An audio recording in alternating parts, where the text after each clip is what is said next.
श्रीमद् भागवत की कुछ बहुत ही दिलचस्प अंशों पर बात करते हैं। जी। हमारे पास जो ये हिस्से हैं ना, ये कर्म, आत्मा, सुख दुख और यहाँ तक कि मुक्ति मतलब मोक्ष की हमारी जो आम धारणाएं हैं, उन पर कुछ गहरे सवाल उठाते हैं। बिल्कुल।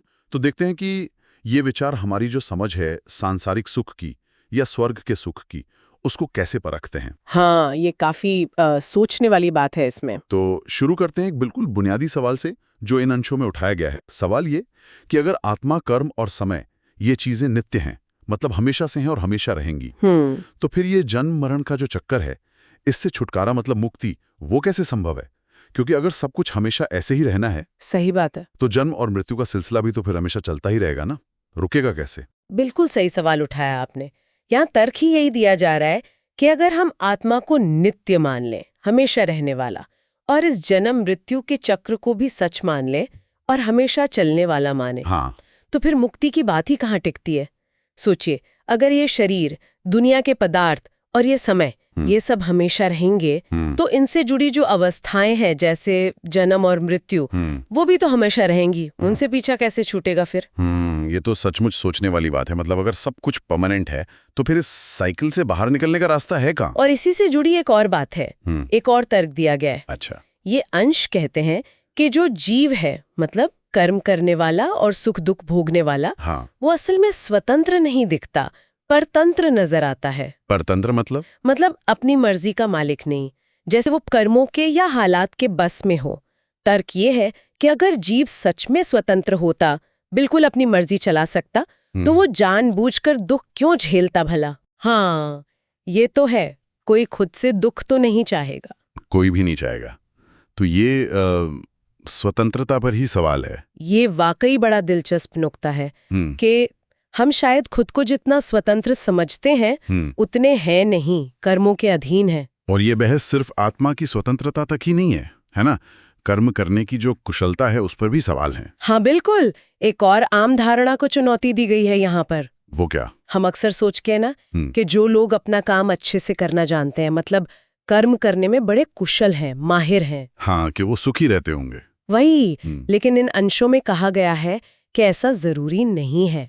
हम असल जिंदगी में भी तो देखते हैं। हाँ, देखते तो हैं कि कई बार बड़े बड़े ज्ञानी और बहुत कुशल लोग भी दुख झेलते दिखते हैं। उन्हें कोई खास सुख मिल रहा हो, ऐसा नहीं लगता। सही बात है, ये तो अपने आसपास दिखता है बिल्कुल। तो मतलब कर्म की कुशलता भी सुख की गारंटी नहीं हुई।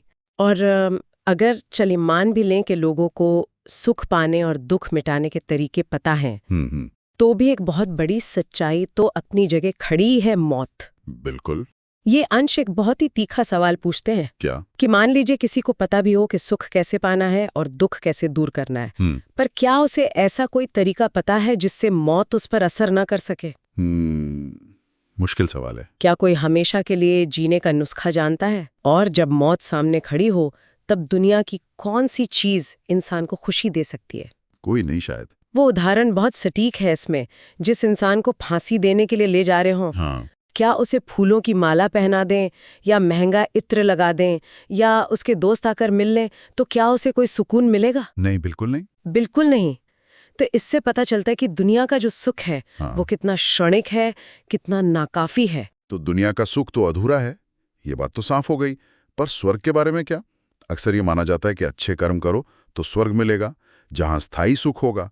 क्या ये अंश उस पर भी सवाल उठाते हैं? हाँ बिल्कुल, यहाँ तक कि स्वर्ग के सुख को भी दोषों से भरा हुआ बताया गया है। अच्छा, स्वर्ग में भी दोष? जी, कहा गया है कि वहां भी चैन नहीं है। मतलब अपने बराबर वालों से आगे निकलने की होड़ मची रहती है। अरे! जो आपसे ज्यादा सुखी हैं, उनसे जलन होती है, असूया कहते हैं उसे। और जो आपसे नीचे हैं, उनसे एक तरह की घृणा का भाव रहता है। हे भगवान, स्वर्ग में भी ऑफिस पॉलिटिक्स जैसी होड़ और जलन? कुछ वैसा ही समझ लीजिए। और सबसे बड़ी बात, जैसे जैसे आपके पुण्य कर्मों का फल खत्म होता जाता है, मतलब पुण्य क्षीण होता है, हाँ। वैसे वैसे स्वर्ग का सुख भी कम होता जाता है और आखिरकार खत्म हो जाता है। वो भी स्थायी नहीं है। अरे बाप रे, मतलब वो भी टेम्परेरी है? तो अगर दुनिया का सुख भी अधूरा है और स्वर्ग का सुख भी स्थायी नहीं है और उसमें भी ये सब जलन वगैरह है, तो फिर इन अंशों का निचोड़ क्या निकल रहा है? अगर हम इन सब बातों को जोड़कर देखें ना, तो एक बड़ा विचार सामने आता है। क्या? वो ये कि कर्मों से मिलने वाला सुख, चाहे वो इस दुनिया का हो या स्वर्ग का हो, हाँ, वो कभी भी स्थायी नहीं हो सकता संपूर्ण नहीं हो सकता। और बिना किसी दोष के नहीं हो सकता। यहाँ तक कि जैसे यज्ञ वगैरह कर्म करते हैं स्वर्ग पाने के लिए, उसमें भी कई बाधाएं आ सकती हैं। अच्छा, जैसे मान लीजिए यजमान से कोई गलती हो जाए या पंडित जी से कोई चूक हो जाए या कर्मकांड में ही कोई कमी रह जाए। जैसे अच्छी भली फसल भी कभी ज्यादा बारिश से या सूखे से बर्बाद हो जाती है ना। हाँ, हो जाती है। वैसे ही स्वर्ग मिलते मिलते भी रह सकता है, और अगर मिल भी गया तो वो हमेशा के लिए तो है ही नहीं। तो ये सब बातें एक तरह से जीव की परतंत्रता और कर्म पर आधारित सुख की जो सीमाएं हैं उसी तरफ इशारा करती हैं। तो इन अंशों के जरिए हमने देखा कि कैसे कर्म, आत्मा और समय के नित्यता जैसी जो स्थापित मान्यताएं हैं उनको चुनौती दी गई है। जी, जीव को स्वतंत्र नहीं बल्कि परतंत्र बताया गया है, और चाहे दुनिया का सुख हो या स्वर्ग का, दोनों को ही अस्थायी और किसी न किसी कमी या दोष से भरा हुआ बताया गया है। बिल्कुल। और ये सारी बातें हमें एक बहुत गहरे सवाल पर लाकर खड़ा कर देती हैं। वो क्या है?